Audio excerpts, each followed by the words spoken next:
വിഷയം, വാതിൽ അടഞ്ഞു കിടക്കാൻ, വാതിൽ തുറന്നു കിടക്കുമ്പോഴും വാതിൽ അടഞ്ഞു കിടക്കുമ്പോഴും ഒരു വീട്ടിലേക്ക് ചെല്ലേണ്ട രീതി എന്താണ്? വാതിൽ അടഞ്ഞു കിടക്കുകയാണെങ്കിൽ ആ വാതിലിന്റെ ഏത് ഭാഗത്തും ഒരാൾക്ക് നിൽക്കാം. അടഞ്ഞു കിടക്കുന്ന വാതിലാണ്. എന്നിട്ട് സമ്മതം ചോദിക്കാം. വേണമെങ്കിൽ ദക്കൽ ബാബ, വീടിന്റെ വാതിൽക്കൊന്ന് ചെറുതായിട്ട് മുട്ടാം. എങ്ങനെയാ മുട്ടേണ്ടത് അതും ഇനി മറ്റൊരു മസലയിൽ പറയാൻ പോകുന്നു. സുബ്ഹാനല്ലാഹ്, ഇതാണ് ദീൻ. ഇങ്ങനെ ഒരു ദീൻ, അള്ളാന്റെ ദീനല്ലാതെ ലോകത്തുണ്ടോ? മുഅ്മിനീങ്ങളെ, എന്താണ് ഈ പഠിപ്പിക്കുന്നത്? എങ്ങനെ മുട്ടണം എന്നവിടെ. വദക്കൽ, വാതിൽ മെല്ലെ ഒന്ന് മുട്ടുക. ബെല്ല്, ചില വീട്ടിലൊക്കെ ബെല്ല് ഭയങ്കര ലൗഡായിരിക്കും. അതൊക്കെ 2 പ്രാവശ്യം അടിച്ചാൽ പിന്നെ ഉറങ്ങുന്ന മക്കളൊക്കെ എഴുന്നേറ്റ് ഓടും. അങ്ങനെയൊന്നും ബുദ്ധിമുട്ടാക്കരുത്. അവിടെ രോഗികളായ ആളുകൾ കിടക്കുന്നുണ്ടാവും, വിശ്രമിക്കുന്ന ആളുകളുണ്ടാകും. ബെല്ലടിക്കുമ്പോഴൊക്കെ ശ്രദ്ധിക്കണം എന്നർത്ഥം. ഒരാളുടെ, ഒരു മുഅ്മിനായ മനുഷ്യനെ വിഷമിപ്പിക്കുക എന്ന് പറഞ്ഞത് അള്ളാഹ്ക്ക് ഇഷ്ടമല്ല. നമ്മൾ വിചാരിക്കാതെ എനിക്ക് സംഭവിക്കുക, പക്ഷെ നമ്മളത് ശ്രദ്ധിക്കണം എന്നർത്ഥം. അപ്പോ വാതിൽ അടഞ്ഞു കിടക്കാൻ, അപ്പൊ എവിടെയും നിൽക്കാം, അതിന്റെ ഏത് ഭാഗത്തും നിൽക്കാം. വാതിൽ മുട്ടിയിട്ടുണ്ട്. മഹാനായ അബൂ മൂസ അശ്അരി റളിയല്ലാഹു അൻഹു റിപ്പോർട്ട് ചെയ്യുന്ന ഹദീസ്, റസൂലുള്ളാഹി സ്വല്ലല്ലാഹു അലൈഹി വസല്ലം മദീനയിലെ ഒരു തോട്ടത്തിൽ ഇരിക്കുകയാണ്. മദീനയിൽ അന്ന് ഒരു ചെറിയ കിണറുണ്ട്. ആ കിണറ്റിൽ കാല് വെച്ച് നബി തങ്ങൾ സ്വല്ലല്ലാഹു അലൈഹി വസല്ലം തങ്ങൾ ഇരിക്കുമ്പോൾ ആ ചുറ്റുമതിലിന്റെ വാതിൽക്കൽ ഒരാൾ വന്ന് വാതിൽക്കൽ മുട്ടി. ആ ആൾ ആരാണെന്ന് ഹബീബായ റസൂലുള്ളാഹി സ്വല്ലല്ലാഹു അലൈഹി വസല്ലം തങ്ങൾക്ക് പിടികിട്ടി. നബിതങ്ങൾ സ്വല്ലല്ലാഹു അലൈഹി വസല്ലം തങ്ങൾ പറഞ്ഞു, ഇദൻ ലഹു വബശ്ശിറുഹു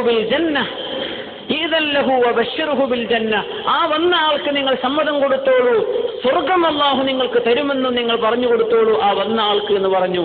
വാതിൽ തുറന്നു നോക്കുമ്പോ ഫഇദാ ഹുവ അബൂബക്കർ സിദ്ദീഖ് റളിയല്ലാഹു അൻഹു, അബൂബക്കർ സിദ്ദീഖ് റളിയല്ലാഹു അൻഹു. സമ്മതമൊക്കെ ചോദിച്ചിട്ടുണ്ട്.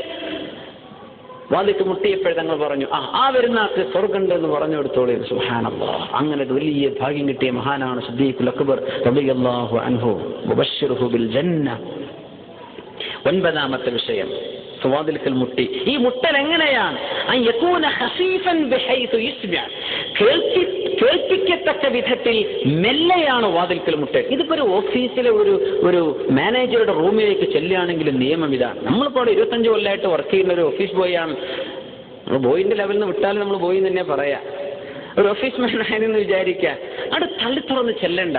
ഇതൊക്കെ നമ്മളെ സ്ഥലം തന്നെയാണ്. എന്നാലും വളരെ മെല്ലെ ആ അച്ചടക്കത്തിലേ ചെയ്യാവൂന്ന്. സുബ്ഹാനല്ലാഹ്, ഇത് എവിടെയും ബാധകമാണ്. നമ്മുടെ റൂമല്ലാത്തൊരു റൂമിലേക്ക് ചെല്ലുന്നതിന്റെ മര്യാദയാണ് ഈ പറയുന്നത്.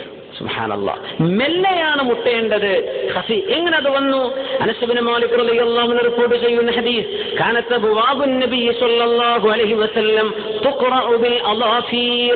റസൂലുള്ളാഹി സ്വല്ലല്ലാഹു അലൈഹി വസല്ലം തങ്ങളുടെ വീടിന്റെ വാതിൽക്കൽ ചെന്ന് ആരെങ്കിലും ഹബീബിനെ കാണാൻ ചെല്ലുമ്പോൾ അവരുടെ വാതിൽക്കൽ മുട്ടപ്പെട്ടിരുന്നത് ബിൽ അളാഫീർ, കൈവിരലുകളുടെ നഖം കൊണ്ട് മെല്ലെയാണ് മുട്ടപ്പെട്ടിരുന്നത് എന്ന് അനസ് റളിയല്ലാഹു അൻഹു റിപ്പോർട്ട് ചെയ്യുന്ന ഹദീസ്. അങ്ങനെ സ്വഹാബത്ത് ശീലിച്ചത്, അങ്ങനെ നമ്മളും ചെയ്യാവൂ. മെല്ലെ എന്നർത്ഥം. വാതിൽക്ക് ചെന്നിട്ട് അടിക്കുക, അങ്ങനെയൊന്നും ചെയ്യരുത്. ജനൽ ചെന്നിട്ട് അടിച്ചു പൊളിക്കുക, അങ്ങനെയൊക്കെ ചില ആളുകൾ ശബ്ദം ഉണ്ടാവാൻ വേണ്ടിയിട്ടേ അങ്ങനെയൊന്നും ചെയ്യരുത് എന്ന്. വളരെ നിസ്സാരല്ലേ നമ്മളിതൊക്കെ വിചാരിക്കുന്നത്. എത്രയാ ഒരായത്താണ് അള്ളാഹുവിന്റെ ആലിമ്യങ്ങളിൽ പഠിപ്പിച്ചത്. ഒരൊറ്റ ആയത്താണ് നമ്മൾ നിൽക്കുന്നത്. എന്തൊക്കെ വിഷയങ്ങൾ ഇവിടെ അതുമായി ബന്ധപ്പെട്ട് നിബിധങ്ങളുടെ സുന്നത്തുകളിൽ കിടക്കുന്നു മനസ്സിലാക്കുന്നു സ്വല്ലല്ലാഹു അലൈഹി വസല്ലം. 10ാമത്തെ വിഷയം, സ്വഹീഹുൽ ബുഖാരിയും മുസ്ലിമും റിപ്പോർട്ട് ചെയ്യുന്ന ഹദീസ്, അൻ ജാബിർ ഇബ്നു അബ്ദുല്ലാഹി റളിയല്ലാഹു അൻഹു, ബഹുമാനപ്പെട്ടവർ ഒരു കടവുമായി ബന്ധപ്പെട്ട വിഷയത്തിൽ ഹബീബായ റസൂലുള്ളാഹി സ്വല്ലല്ലാഹു അലൈഹി വസല്ലമ തങ്ങളെ കാണാൻ ചെല്ലുന്നു. അങ്ങനെ ചെല്ലുന്ന സമയത്ത് അവർ പറയുന്നു, ഞാൻ റസൂലുള്ളാഹി സ്വല്ലല്ലാഹു അലൈഹി വസല്ലമ തങ്ങളോട് സമ്മതം ചോദിച്ചു. ഫഖാല, നബി തങ്ങൾ ചോദിച്ചു, മൻ ഹാദാ, ആരാണ് ഈ വന്നത് എന്ന് ചോദിച്ചു. നമ്മൾ ശരിക്കും മനസ്സിലാക്കുന്നു, ആരാണ് ഈ വന്നത്, ആരാണത് എന്ന് ചോദിച്ചു. അസ്സലാമു അലൈക്കും അദ്ഖുലു എന്നാണ് അവർ പറയുന്നത്. പക്ഷേ ആളെ മനസ്സിൽ ആരാണത് എന്ന് ചോദിച്ചു. ഫഖുൽതു, ജാബിർ റളിയല്ലാഹു അൻഹു പറയാം, ഞാൻ പറഞ്ഞു ഞാനാണ് എന്ന് പറഞ്ഞു. അപ്പോ നബി സല്ലല്ലാഹു അലൈഹി വസല്ലം തങ്ങൾ പറഞ്ഞു, അന ഈ ഞാൻ കഅന്നഹു കരിഹഹു, തങ്ങൾക്കത് ഇഷ്ടപ്പെടാത്ത പോലെ. ആരാ വന്നത്? ഞാന്, അങ്ങനെ പറയരുത്. ആരാ വന്നത്? ആ ആളുടെ പേര് പറയണം. അതാണ് ഈ ഹദീസ് എന്ന് മനസ്സിലാക്കാനുള്ളത്. പേര് പറയണം. ആരാണെന്ന് പറഞ്ഞ ഇത് ഞാൻ ജാബിറാണ്. ഞങ്ങൾ പറഞ്ഞു അന അനാണ്. ആരാണ് ഈ അന അന? അപ്പോ ജാബിർ റളിയല്ലാഹു അന ജാബിർ യാ റസൂലല്ലാഹ്, ഇത് ഞാൻ ജാബിറാണ് നബിയെ. എന്നാൽ അങ്ങനെ പറയൂ ജാബിർ ഇബ്നു അബ്ദുല്ലാഹി റളിയല്ലാഹു അൻഹുമാ, അങ്ങനെ പറയാൻ വേണ്ടി പറഞ്ഞു. നബി സല്ലല്ലാഹു അലൈഹി വസല്ലം പഠിപ്പിച്ചു. അപ്പോ വീട്ടിൽ നിന്ന് ഒരാൾ ചോദിക്കുക ആരാ വന്നത്? ഇത് ഞാനാണേ. ഇത് പറയണ്ട. അങ്ങനെ പറയുന്ന ഒരുപാട് ആൾക്കാരുണ്ടാവും. ഏത് ഞാനാണ് ഈ വന്നത്? എന്തിനാ അങ്ങനെ പറയാതിരിക്കാൻ കാരണം? അങ്ങനെ പറഞ്ഞാൽ നോക്കണം, അവിടെ പിന്നൊരു ചോദ്യവും ഒരു മറുപടിയും വേണ്ടി വരും. അത് വേണ്ടല്ലോ, ആദ്യമേ പറഞ്ഞാൽ പോരെ. ഫോൺ ചെയ്യുമ്പോഴൊക്കെ അങ്ങനെ ഉണ്ടാവൂലേ? അസ്സലാമു അലൈക്കും എന്ന വിഷയത്തിൽ ആരാണ് ഈ പറയുന്നത് നമുക്ക് മനസ്സിലായിട്ടുണ്ടാവില്ല. അപ്പം പറയാ ഇത് ഇന്ന ആളാണ്, അത് ഇത് ഞാനാണേന്ന് പറഞ്ഞു തുടങ്ങി എത്ര ഞാനുകൾ ഉണ്ടാവും. അത് നമ്മൾ പേര് പറയണം. അതൊരു സുന്നത്താണെന്ന് മനസ്സിലാക്കി അതിനൊക്കെ കൂലിയും കിട്ടും. നമ്മൾ എത്ര പ്രാവശ്യം ഹലോ പറയേണ്ട ഒരു ദിവസം? പേരാണ് പറയാ. അസ്സലാമു അലൈക്കും പറഞ്ഞ് ഇത് ഞാനാണ്, ഇന്ന ആളുടെ പേര് പറയാൻ. അത് സുന്നത്ത. അത് വീട്ടിലേക്ക് ചെല്ലുമ്പോഴും അങ്ങനെയാണ്, ഒരാളുടെ മറ്റൊരാളുടെ റൂമിലേക്ക് ചെല്ലുമ്പോഴും അങ്ങനെയാണ്. ഇത് പറയേണ്ടത് ദീനിന്റെ അദബാണെന്ന് റസൂലുള്ളാഹി സ്വല്ലല്ലാഹു അലൈഹി വസല്ലം. എന്തിനാണ് അത്? പിന്നെ ആരാന്ന് ചോദിച്ചാൽ പിന്നെ ഒരു ഇത്ര പരിചയം ഉണ്ടായിട്ട് നിങ്ങൾക്ക് ഒച്ച മനസ്സിലായില്ലേ? അവിടെ പണക്കായില്ലേ? പിണങ്ങാനൊക്കെ അത് മതി. ഇണങ്ങാനാ പ്രയാസം. പിണങ്ങാൻ എത്ര എളുപ്പമാണ്, വളരെ എളുപ്പമാണ് പിണങ്ങാൻ. അങ്ങനെ ഇണങ്ങി കിട്ടണമെങ്കിൽ എത്ര കാലം കഴിയണമെന്നാ. അപ്പൊ അങ്ങനെ ഒരു പ്രയാസം ഉണ്ടാവണ്ട. അവിടെ ആദ്യമേ പറയാ ഇത് ഇന്ന ആളാണ്. സുബ്ഹാനല്ലാഹ്, എന്തൊരു മനോഹരമാണ് ദീൻ, എന്തൊരു മനോഹരമാണ് അല്ലാഹുവിന്റെ ദീൻ. നബി സല്ലല്ലാഹു അലൈഹി വസല്ലം തങ്ങൾ പഠിപ്പിച്ചു കൊടുത്തു, അന അന എന്ന് പറയരുത്, ഇത് ഞാനാണെന്ന് പറയണം. ഭയങ്കര സംഭവങ്ങളുണ്ട് കേട്ടോ.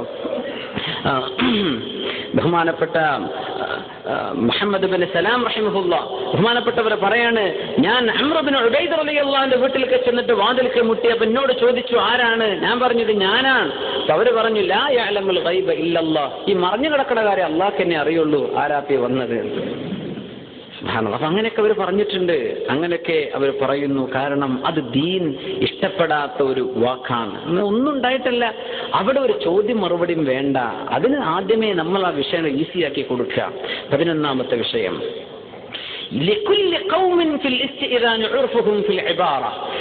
ഇത് വളരെ നമുക്ക് കാര്യങ്ങൾ എളുപ്പമാക്കി തരുന്നൊരു രീതിയാണ്. അല്ലെങ്കിൽ ഈ പറഞ്ഞ വാക്കുകൾ തന്നെ നമ്മൾ പ്രയോഗിക്കേണ്ടി വരും. ഏത് സമൂഹത്തിനും അവരുടേതായ വാക്കുകൾ, പ്രയോഗങ്ങളുണ്ട്. അവരുടെ ഭാഷയിൽ ചില പ്രയോഗങ്ങൾ ഉണ്ടാകും. അങ്ങനെ പ്രയോഗിക്കാം. അസ്സലാമു അലൈക്കും എന്ന് നമ്മൾ അങ്ങനെ തന്നെ പറയണം.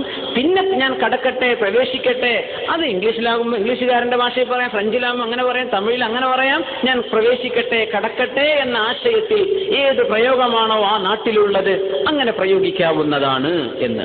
അതിനെന്താ പ്രശ്നം? എന്താണ് വിഷയം? അതിന് മഹാനായ അബൂ അബ്ദുൽ മലിക് മൗല ഉമ്മി മിസ്കീൻ ഉമർ റളിയല്ലാഹു തആല അൻഹുവിന്റെ മകനുണ്ട്, ആസിം ഇബ്നു ഉമർ റളിയല്ലാഹു അൻഹു. അവരുടെ മകളാണ് ഉമ്മു മിസ്കീൻ റളിയല്ലാഹു അൻഹ. അവരുടെ ഒരു വേലക്കാരനുണ്ട് ബഹുമാനപ്പെട്ട അബൂ അബ്ദുൽ മലിക് എന്ന് പറയുന്നവർ. അവരെ മഹദിയായ അവരുടെ യജമാനത്തിയായ മഹദി ഉമ്മു മിസ്കീൻ റളിയല്ലാഹു അൻഹ അബൂ ഹുറൈറ തങ്ങളെ വിളിച്ചുകൊണ്ടുവരാൻ വേണ്ടി പറഞ്ഞു. അങ്ങനെ അബൂ ഹുറൈറ തങ്ങൾ വന്നു. അങ്ങനെ വരുമ്പോ ബഹുമാനപ്പെട്ട അബൂ ഹുറൈറ റളിയല്ലാഹു തആല അൻഹു വാതിൽക്ക് നിന്നിട്ട് സലാം പറഞ്ഞിട്ട് പറഞ്ഞു, അന്തർ, വിട്ട് കടക്കട്ടെ. അപ്പൊ ഉമ്മു മിസ്കീൻ റളിയല്ലാഹു അൻഹ പേർഷ്യയുമായി ബന്ധപ്പെട്ട് പേർഷ്യൻ ഭാഷ സംസാരിച്ചിരുന്നവരാണ്. അതുകൊണ്ട് അന്തർ എന്ന് ചോദിച്ചു.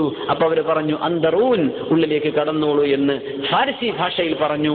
അതിന് ഈ താബിഈ സാക്ഷിയാണ്. അതുകൊണ്ട് ഏത് ഭാഷയിൽ പറഞ്ഞാലും കുഴപ്പമില്ല എന്നായി. സുബ്ഹാനല്ലാഹ്. സലാം പറഞ്ഞിട്ട് ഇങ്ങനെ പറയാം.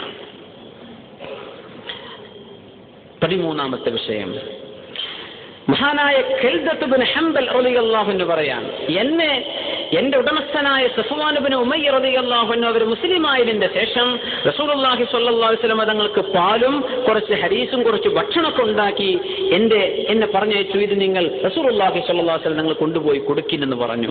ഞാൻ കൊണ്ടുപോയി ചെല്ലുമ്പോൾ നബിയു സ്വല്ലല്ലാഹു അലൈഹി വസല്ലം ബിഅല മക്ക, മക്കയിലെ ഒരു ഉയർന്ന ഒരു പ്രദേശത്താണ്. മക്ക തന്നെ ഒരുപാട് കുന്നുകളാണല്ലോ, അവിടെ ചെന്നാൽ അറിയാൻ പറ്റുമല്ലോ. അങ്ങനെ തങ്ങളൊരു ഉയർന്ന സ്ഥലത്താണ്. ഞാൻ അങ്ങോട്ട് കയറി ചെന്നു.